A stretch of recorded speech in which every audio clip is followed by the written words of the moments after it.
అందరికీ నా నూతన సంవత్సర శుభాకాంక్షలు తెలియజేసుకుంటున్నాను. Happy new year to everybody. ఇప్పుడు 2024లోకి అడుగుదాము. అంటే ప్రతి సంవత్సరం మనకి అంటే ఈ ఆసుపత్రికి సంబంధించి ప్రతి సంవత్సరం కూడా మనకి ఎంతో అంటే మన జ్ఞాపకాల్లో అంటే ప్రతి సంవత్సరం ఒక ఛాలెంజ్గా తీసుకుని ఆసుపత్రి ప్రారంభం నుంచి అంటే శంకుస్థాపన నుంచి కూడా పడ్డ కష్టాలు 1989లో నాన్నగారు ఇక్కడ భూమి పూజ చేయడం, అప్పుడు కోటల శివప్రసాద్ గారు, నూరి దత్తాత్రేయుడు గారు వాళ్ళందరూ కలిసి చేయడం, అలాగే ప్రతి సంవత్సరం అప్పుడు ఎన్నో ఆర్థికంగా ఎన్నో ఇబ్బందులు ఎదురు కావడం, అలాగే ప్రభుత్వాలు మారడం, దానివల్ల జాప్యం జరగడం, ఎంతోమంది దాతలు ఇప్పుడు వెంకటేశ్వర కానివ్వండి, లేకపోతే మేడం తులసి గారు కానివ్వండి, పోలవరపు వాళ్ళంతా కూడా టాటా మెమోరియల్, తర్వాత చంద్రబాబు నాయుడు గారు ఆయన వచ్చాక వాళ్ళని అలాగే ఈ ఎంపీ ల్యాడ్స్ నుంచి డబ్బు తీసుకురావడం, అలా అలా అలా చేసుకుంటూ ఆసుపత్రిని సో ప్రతి సంవత్సరం ఏదైతే ఈ క్యాన్సర్ వ్యాధిలో ప్రపంచవ్యాప్తంగా అంటే హాస్పిటలే కాకుండా రీసెర్చ్ అండ్ డెవలప్మెంట్ కూడా, సో దాంట్లో అన్ని విషయాల్లో కూడా ఏది ఒక ఆసుపత్రికి వచ్చే పేషెంట్ ఎక్స్పెక్టేషన్స్కి తగ్గకుండా ఈ ఆసుపత్రిని అభివృద్ధి చేసుకుంటూ అంటే గత సంవత్సరాన్ని మర్చిపోకుండా ఆ గత సంవత్సరంలోని అనుభవాలను నెమరేసుకుంటూ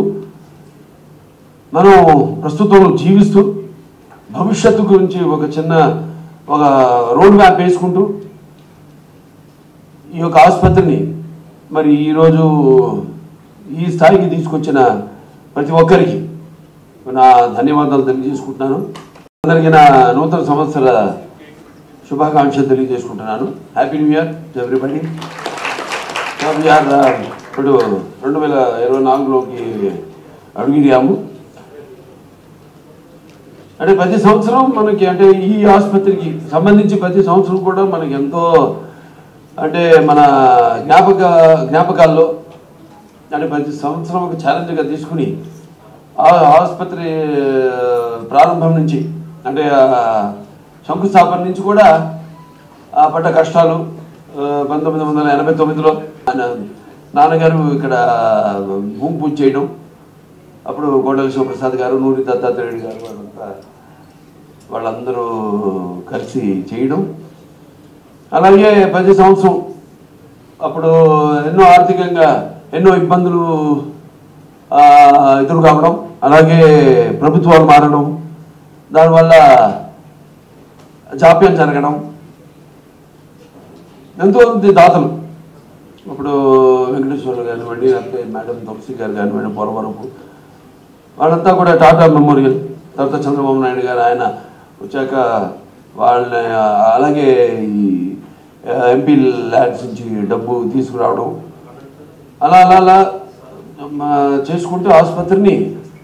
సో ప్రతి సంవత్సరం ఏదైతే ఈ క్యాన్సర్ వ్యాధిలో ప్రపంచవ్యాప్తంగా అంటే హాస్పిటలే కాకుండా రీసెర్చ్ అండ్ డెవలప్మెంట్ కూడా, సో దాంట్లో అన్ని విషయాల్లో కూడా ఏది ఒక ఆసుపత్రికి వచ్చే పేషెంట్ ఎక్స్పెక్టేషన్స్కి తగ్గకుండా ఈ ఆసుపత్రిని అభివృద్ధి చేసుకుంటూ అంటే గత సంవత్సరాన్ని మర్చిపోకుండా ఆ గత సంవత్సరంలోని అనుభవాలను నెమరేసుకుంటూ మనం ప్రస్తుతం జీవిస్తూ భవిష్యత్తు గురించి ఒక రోడ్ మ్యాప్ వేసుకుంటూ ఈ యొక్క ఆసుపత్రిని మరి ఈరోజు ఈ స్థాయికి తీసుకొచ్చిన ప్రతి ఒక్కరికి నా ధన్యవాదాలు తెలియజేసుకుంటున్నాను.